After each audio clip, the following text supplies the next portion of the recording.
Iya. Oke, jadi ada pertanyaan apa nih sih di sesi pertama ini yang bisa kita diskusikan? Mungkin kamu ada pertanyaan boleh? Ada apa pertanyaan? Apa tuh? Ini Mm-mm. suaranya kedengaran nggak? Ya kedengeran walaupun kecil. Gimana tuh? Pertanyaannya tuh ada dua. Mm-mm. Yang pertama itu kan saat kita mau ngajuin lamar pekerjaan itu kan biasanya di link itu hanya ada perintah kirimkan berkas lamaran kerja atau CV Mm-mm. Mm-mm. di email. Mm-mm. Nah, itu sebaiknya yang diupload berarti hanya CV aja atau harus disertakan juga dengan dokumen pendukung kalau nggak tertera di persyaratannya. Itu yang Oke. pertama. Mm-mm. Yang kedua, kalau kita membuat CV itu kan sebaiknya satu template untuk semua perusahaan yang hanya diubah itu hanya bagian deskripsinya aja dan cover letternya itu di bagian isinya juga di deskripsi atau setiap perusahaan itu harus punya template CV yang berbeda-beda. Oke, aku jelasin dulu ya. Itu aja. Ya, yang pertama, pada saat kita menemukan informasi lowongan pekerjaan dan minta dikirim via email. Oke. Minta dikirim via email. Jangan hanya mengirimkan CV saja. Karena bahasa yang diminta dikirim di email itu bermacam-macam. Ada yang ngomongnya tuh silahkan kirimkan CV ke email ini. Ada yang ngomongnya silahkan kirimkan CV dan dokumen lainnya ke sini. Silahkan kirimkan berkas lamaran lengkap ke sini. Bahasanya bisa beda-beda kayak begitu. Nah, daripada nanti beresiko, dalam arti beresiko gini, kan kita nggak dilarang juga pada saat ngirim email tersebut melampirkan dokumen lain gitu. Dan kita masih mengirimkan dokumen lain pun tetap masih dalam angka ukuran file yang masuk akal gitu. Misal di bawah 2 MB gitu kan. Gitu. Nah, itu mendingan langsung kirimin aja. Jangan hanya ngikutin, tapi kan dimintanya silahkan kirimkan CV. Makanya saya ngirimkan CV Iya. aja. Ya boleh. Tapi nanti kalau ada orang lain yang ngirimin dokumen lain gimana? Kalau isi CV-mu ternyata kurang meyakinkan gimana? Kan dokumen pendukung itu kan bahan pertimbangan yang menguatkan CV-mu gitu ya. Gitu. Jadi jangan hanya mengirimkan CV saja. Terserah kombinasinya gimana, tapi jangan mengirimkan dokumen pribadi di awal. Dokumen pribadi itu misalkan kayak KTP, KK, NPWP, BPJS, akta lahir, paspor gitu-gitu. Jadi nggak usah kayak begitu. Oke, itu nanti-nanti aja gitu. Itu jawaban yang pertama. Nah, nanti kalau dokumennya itu disatukan, satukan jadi satu PDF yang terdiri dari banyak halaman. Nanti mau dikompres boleh, intinya sebelum dikirim Itu pastikan ada namanya urutannya di nggak? rename. Kenapa? Iya. Itu ada urutannya nggak untuk Ya biasanya kayak pengukuran? ya lamaran CV baru lampirannya kan gitu. Misal ijazah, transkrip, sertifikat atau lamaran CV, portofolio terserah kayak begitu. Yang penting tadi ukuran filenya masuk akal, jadikan satu PDF yang terdiri dari banyak halaman, di rename. Kalau ada nama tertentu yang diminta ya di rename, kalau nggak ada ya pastikan kamu rename dengan profesional, jangan kayak hasil kompres gitu, namanya seadanya dari website kompres tadi. Yang selanjutnya adalah coba dibuka dulu filenya. Jadi habis kamu nyatuin file, habis kompres file-filenya dibuka. Layak nggak kalau file ini aku kirimkan? Banyak dari orang yang dokumen tuh dikirimin banyak banget, dikompres, ukuran filenya masuk, filenya dibuka ternyata blur. Jadi filenya masuk akal, tapi kata-katanya nggak layak untuk dilihat ke mata karena blur gitu. Nah itu jangan sampai juga gitu. Ya, itu terkait dengan pertanyaan pertama. Pertanyaan kedua, ini gini, memang benar bahwa isi CV itu harus sesuai dengan lokernya, itu benar. Oke. Tapi cara prakteknya itu bukan ganti loker, ganti CV, bukan begitu. Itu nanti kamu kehabisan waktu edit-edit CV gitu. Yang diganti-ganti itu apa? Nah, ini kayak begini. Memang benar ya, isi CV, aku ulang lagi, isi CV harus relevan dengan lokernya, betul. Tapi prakteknya bukan CV ngikutin loker. CV ngikutin loker tuh loker ganti, CV ganti, loker ganti, CV ganti, nggak gitu. Tapi dibalik, loker yang ngikutin CV. CV ini cocok untuk loker apa gitu. Paham nggak?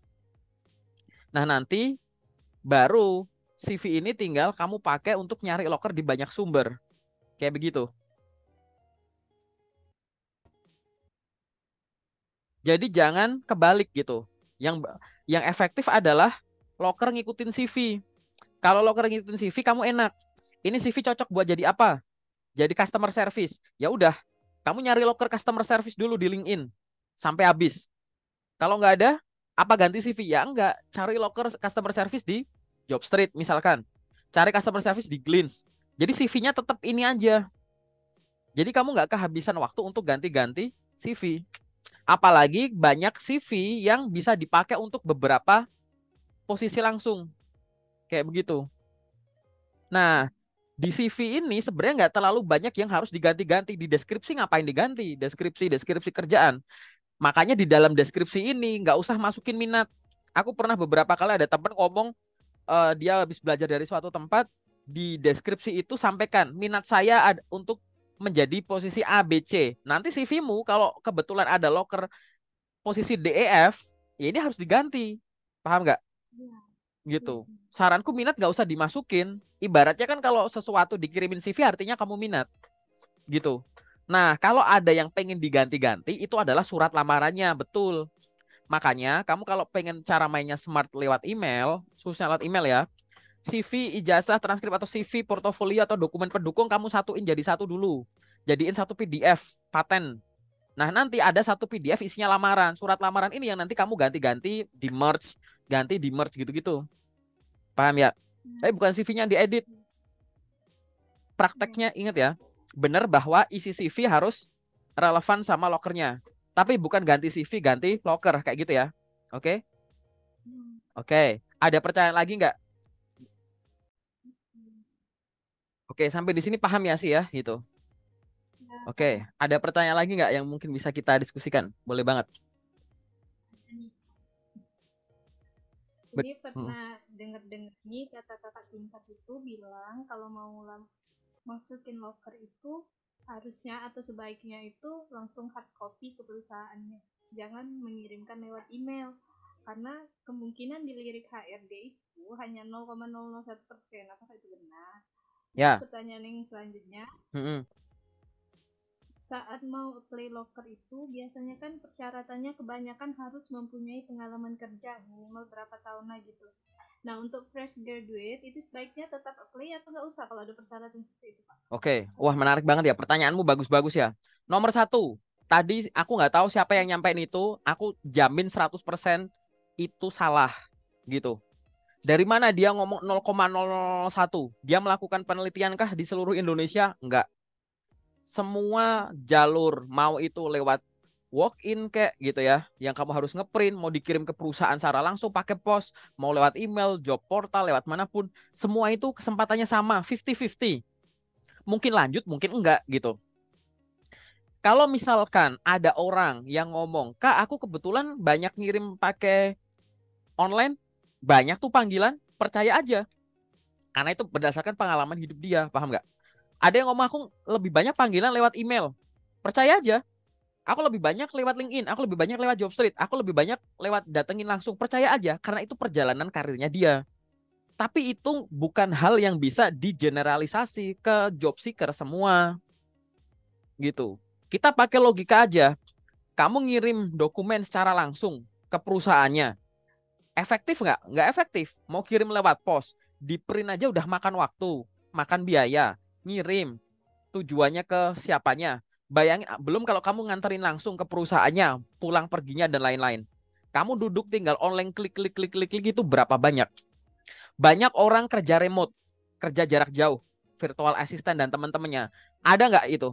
Itu jutaan orang kerja kayak begitu di zaman ini. Itu. Itu gimana paketnya? Dikirim pakai kapal gitu?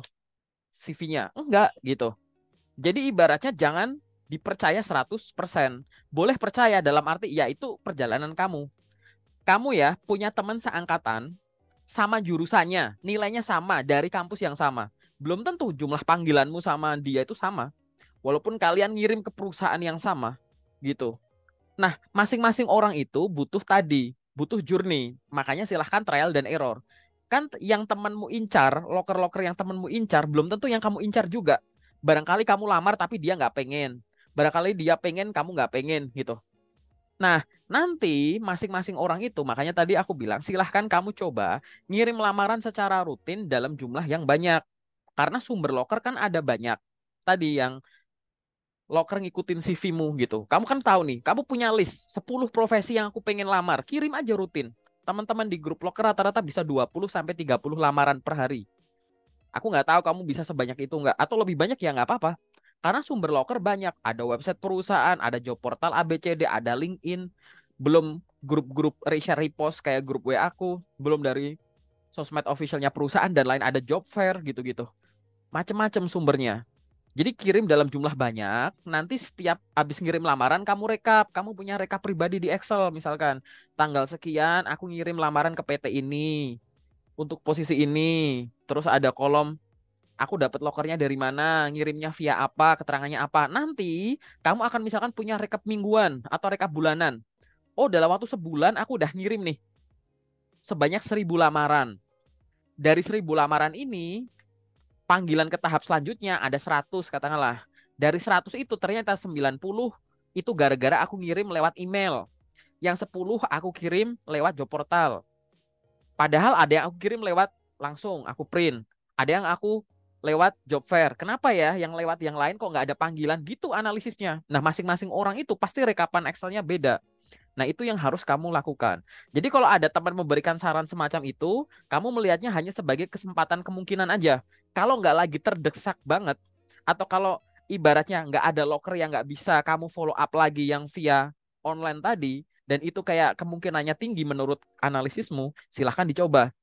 Tapi balik lagi, jangan sampai tadi cara-cara termudah, tercepat, kamu abaikan dan kamu sibuk ngeprint kayak begitu, nyamperin kayak ngirim gini gitu kayak gitu. Itu sih kalau aku sih nggak smart sih kalau aku. Kalau itu jadi prioritas gitu ya. Itu pendapatku sih. Nanti silahkan dipraktekkan sendiri. Jangan langsung dipercaya juga gitu. Praktekkan sendiri. Itu yang pertama. Yang kedua, banyak lowongan pekerjaan yang nuntut pengalaman untuk seorang fresh graduate. Padahal fresh graduate itu nggak punya pengalaman. Justru kita ngelamar kerja tuh buat nyari pengalaman. Tapi kebanyakan loker kok nyari yang berpengalaman. Jawabanku adalah coba dibaca baik-baik lokernya. Lowongan pekerjaan itu aku udah nge-review banyak banget fresh graduate. Aku coba sih mana loker yang kamu katakan lebih banyak memihak kepada yang berpengalaman. Ini Kak, pengalaman minimum 1 tahun. Ingat, pengalaman minimum 1 tahun berbeda dengan pengalaman kerja minimum 1 tahun. Banyak lowongan pekerjaan yang dikeluhkan oleh fresh graduate karena dia membutuhkan pengalaman, tapi ternyata setelah aku cek di poster lokernya, itu kebanyakan tulisannya pengalaman minimum sekian tahun. Bukan pengalaman kerja minimum sekian tahun. Artinya apa? Pengalaman kan nggak harus pengalaman kerja. Gitu loh sih.